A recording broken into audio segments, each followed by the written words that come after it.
कटनी की रहने वाली वो लड़की इंदौर में रहकर सिविल जज के एग्जाम की तैयारी कर रही थी। उसने बहुत सारे ख्वाब देखे थे। वो कामयाबी के शिखर पर पहुंचना चाहती थी। रक्षाबंधन का त्यौहार आया तो त्यौहार से महज 2-1 दिन पहले ही वो अपने घर के लिए रवाना हो गई, यानी कि उसने इंदौर से कटनी जाने की ट्रेन पकड़ी। लेकिन वो तय समय पर भी कटनी नहीं पहुंची।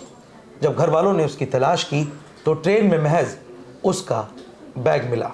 ऐसे में सवाल उठता है कि आखिर वो लड़की कहाँ गई। नमस्कार, मैं हूं परवेज सागर। आप देख रहे हैं आज तक डिजिटल पर अपराध का जहां, और मेरे साथ हैं मेरे सहयोगी क्राइम तक के एडिटर चिराग गोठी। चिराग, बहुत बहुत स्वागत है। Thank you.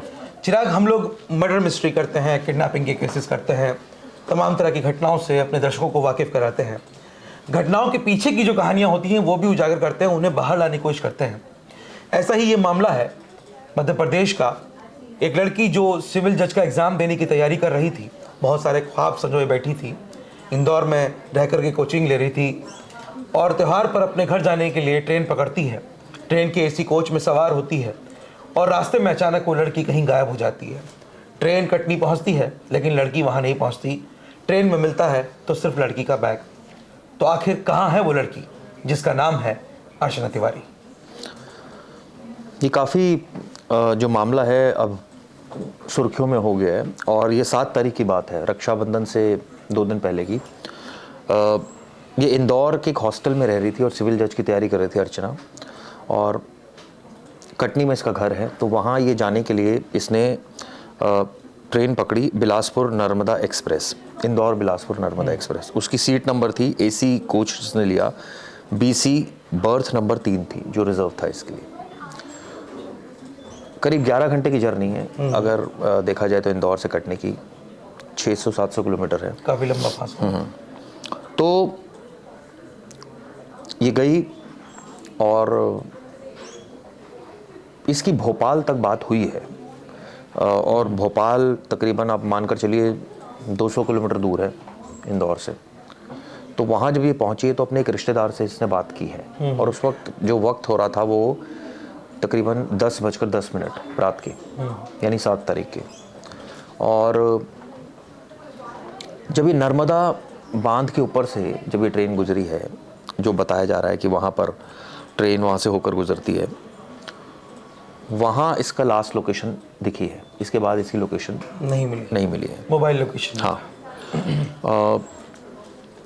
घर वाले सोच रहे थे कि ये 8 तारीख की सुबह कटनी साउथ रेलवे स्टेशन पहुंचेगी, तो वो पहुंच गए। तो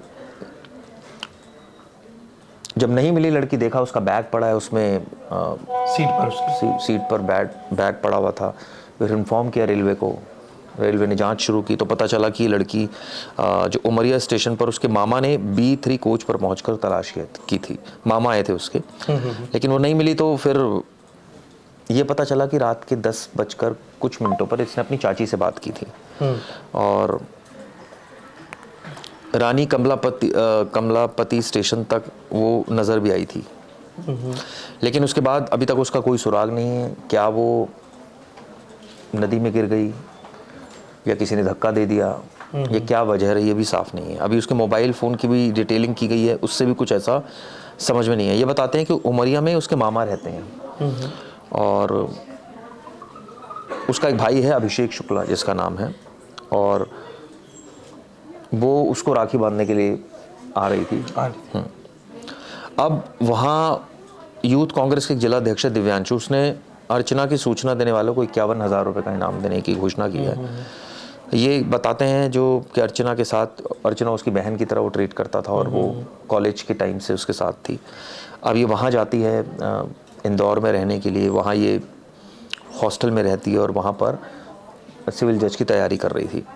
अब सवाल ये है कि उसका क्या किडनैपिंग हो गया है, या अनहोनी हो गई है, या कोई हादसा हो गया है, या वो खुद कूद गई है, क्योंकि ना तो कयास लगाए जा रहे हैं इस मामले में कि अर्चना के साथ कुछ ना कुछ अनहोनी हुई है, या ये भी कयास लगाए जा रहे हैं चिराग की रास्ते में कुछ हादसा ऐसा हुआ और नर्मदा नदी के पास आने पर वो गिर गई या कूद गई या उसे धक्का दिया गया। तमाम तरह की बातें इसमें सामने आ रही हैं। देखिए, रानी कमलापति, नर्मदापुर, इटारसी, जबलपुर, तमाम स्टेशंस पर तलाशी अभियान चलाया गया और लेकिन वो नहीं मिली और मिड घाट के जंगलों में ट्रेन से गिर गई, ये भी एक आशंका जताई जा रही है। लेकिन सवाल ये है ना कि अब नर्मदा नदी में अगर गिरी हो तो वहाँ तो मिलना बहुत मुश्किल है, मुश्किल होगा, बहाव बहुत तेज होता है, बहुत डेप्थ है। लेकिन सवाल ये भी है कि किसी ने देखा नहीं, ट्रेन में वो है, उसके आसपास के लोगों ने देखा नहीं, या अब ये बता रहे हैं कि सर्च ऑपरेशन चल रहा है वहाँ पर भी, नदी में भी, लेकिन उसका कुछ अता पता नहीं है। अब ऐसी कौन सी वजह, एक सीसीटीवी सामने आई है जिसमें वो नज़र आ रही है स्टेशन का। लेकिन मतलब अभी तक जितना चीज़ें इसमें हैं सामने और जितनी चीज़ें निकल के सामने आई हैं, तो क्या अर्चना के परिवार को कोई ऐसी सूचना या ऐसा कोई शक किसी के ऊपर है, या कोई ऐसी खबर मिली है कि कोई दुश्मनी का मामला हो, ऐसा कुछ हो, कुछ तरह की विवाद नहीं, इस तरह की अभी तक तो कोई बात नहीं आई है, कोई प्रेम प्रसंग या इस तरह का कुछ? अभी मोबाइल तो चेक किया जा रहा है, लेकिन इस तरह की एज ऑफ नाउ तो कोई जानकारी नहीं है। हमारे संवाददाता वहाँ रवीश हैं, उन्होंने भी बात की है, वहाँ के जो जीआरपी एसपी से भी बात की है, बल्कि रानी कमलापति रेलवे स्टेशन से भी उनकी एक रिपोर्ट आई है, लेकिन इसमें अभी तक कोई जानकारी मिल नहीं पा रही है। ये हो सकता है इसमें कि अगर ऐसा हादसा होता तो कोई ना कोई तो देखता, या वो अकेली थी, जो सहयात्री हैं, क्या उनकी तरफ से भी कोई बयान या कुछ पुलिस ने? हो सकता है हो बयान, लेकिन वो अभी मीडिया तक तो नहीं आया है सामने। अच्छा, पुलिस ने अभी मतलब इस बारे में डिस्क्लोज नहीं किया? आरपीएफ ने या रेलवे पुलिस ने या जीआरपी ने जरूर बयान लिया होगा? अभी कुछ हो सकता इसके बारे में बात की होगी, क्योंकि उसके मोबाइल का सीडीआर चेक हो रहा है, प्लस अपनी वो मामी से, चाची से बात कर रही है रात के 10 बजे के कुछ मिनट, और उस वक्त तो भोपाल में थी, और भोपाल से नर्मदा जो वहाँ का जो रास्ता है वो करीब 1 घंटे का है। तो आप ये मानकर चलिए कि अगर वो भोपाल 3 से 4 घंटे में पहुँची है तो 7-1 बजे के आसपास बैठी होगी वो ट्रेन में, और उसके बाद वो भोपाल पहुंची 10 बजे के आसपास। उसके बाद वहाँ से वो तकरीबन 1 घंटे बाद नर्मदा के नदी के ऊपर से निकली होगी। तो उसी समय ये वाक़या हुआ है जहाँ तक अभी तक समझ में आ रहा है, यानी करीबन आप मानकर चलिए 11 से 12 के बीच में ये वाक़या हुआ है रात में।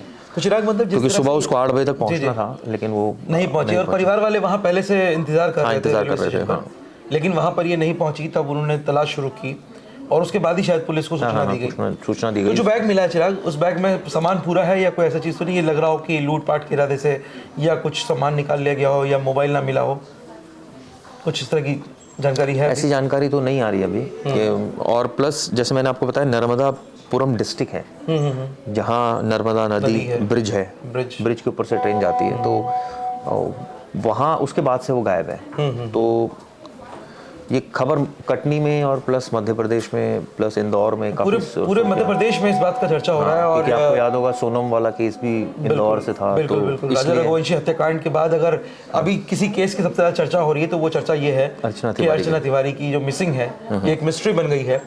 और जैसा कि आप देख रहे हैं कि चिराग बता रहे थे कि किस तरह से अर्चना तिवारी को लेकर के एक रहस्य वहाँ पर बना हुआ है। वहाँ की पुलिस जो है, इंदौर की पुलिस, कटनी की पुलिस, जीआरपी और आरपीएफ सब उसको तलाश कर रहे हैं, लेकिन अभी तक अर्चना का कुछ भी पता नहीं चला है।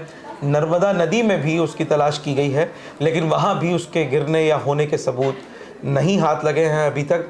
अर्चना जिंदा है या इस दुनिया से जा चुकी है ये भी अभी कोई नहीं जानता, लेकिन इस बात पर एक बड़ा रहस्य बना हुआ है। इस पूरी खबर पर हम नज़र बनाए रहेंगे।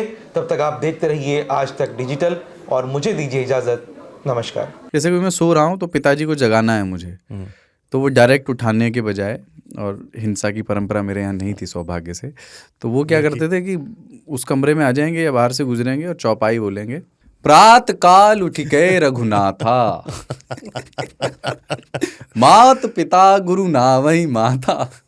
कभी कभी मैं गुस्से में उठ करके अरे पापा चरण स्पर्श किया और सो गया, मैंने कहा अब मत उठाना।